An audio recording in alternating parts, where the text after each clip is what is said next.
ನನಗನ್ಸುತ್ತೆ ನಾವು ತುಂಬ ಬಡವರಾಗಿ. ಏಕೆಂದರೆ ಸಾಹಿತಿಗಳು ಅವರು ಬರೆದಿರುವಂಥ ಸಾಹಿತ್ಯ ಎಷ್ಟು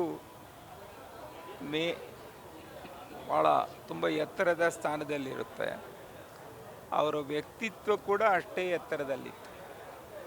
ಹೀಗಾಗಿ ಸಾಹಿತ್ಯ ಮತ್ತು ವೈಯಕ್ತಿಕ ವ್ಯಕ್ತಿತ್ವ ಇದು ಎರಡನ್ನೂ ಅವರು ರೂಪಿಸ್ಕೊಂಡು ಬಹಳ ಅವರು ದಶಕಗಳ ಕಾಲ ಕೆಲಸ ಮಾಡಿದರು. ಮತ್ತು ವಿಶೇಷವಾಗಿ ಭಾರತೀಯ ತತ್ವಶಾಸ್ತ್ರದ ಆಧಾರದ ಮೇಲೆ ಸಾಮಾನ್ಯ ಜನರಿಗೆ ತಿಳಿಸಿ ಹೇಳುವಂಥದ್ದು ಇದೆಯಲ್ಲ, ಇದು ಬಹಳ ದೊಡ್ಡ ಕೊಡುಗೆ ಅಂತ. ಹೀಗಾಗಿ ಅವರ ಕೆಲಸವನ್ನು ಮುಂದುವರಿಸೋದು ಒಂದೇ ನಾವು ನೀಡುವಂಥ ಶ್ರದ್ಧಾಂಜಲಿ ಅಂತ ನನ್ನ ಅವರ ಬರಹಗಳು ಯುವ ಪೀಳಿಗೆಗೆ ದಾರಿ ದೀಪುವಂಥ.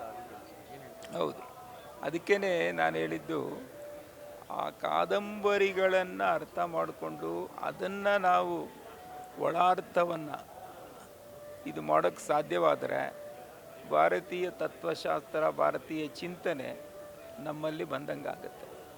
ಹೀಗಾಗಿ ಅವರ ಆಯ್ಕೆ ಮಾಡಿಕೊಂಡಿರೋಂಥ ಮಾಧ್ಯಮ ಕಾದಂಬರಿ ಇದು ತುಂಬ ವಿಶೇಷವಾಗಿ ಜನರಿಗೆ ತಲುಪುವಂತಹ ಮಾಧ್ಯಮವಾಗಿತ್ತು ಅಂತ ನಾನು.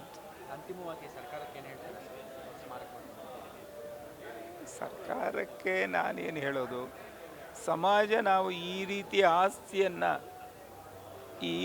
ಆಸ್ತಿಯನ್ನು ಕಳ್ಕೊಂಡಿವಿ ಅನ್ನುವಂಥ ನೋವಿನ ಜೊತೆಗೆ ನೋವು ಇದ್ದೇ ಇರುತ್ತೆ. ಆದರೆ ಈ ರೀತಿಯ ಆಸ್ತಿಯನ್ನು ತಯಾರು ಮಾಡೋದ್ರ ಬಗ್ಗೆ ನಾವು ಗಮನ ಕೊಡೋದು ಒಳ್ಳೆಯದು ಅಂತ. ಸಮಾಜದ ಸ್ಮಾರಕ ಮಾಡೋದಾಗಿರ್ಬೋದು, ಅದು ಸರ್ಕಾರಕ್ಕೆ ಬಿಟ್ಟಿದ್ದು ಅವರು.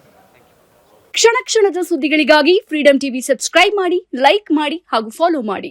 ಹೊಸ ಸುದ್ದಿಗಳ ನೋಟಿಫಿಕೇಶನ್ಗಾಗಿ ಬೆಲ್ ಐಕಾನ್ ಮೇಲೆ ಕ್ಲಿಕ್ ಮಾಡಿ.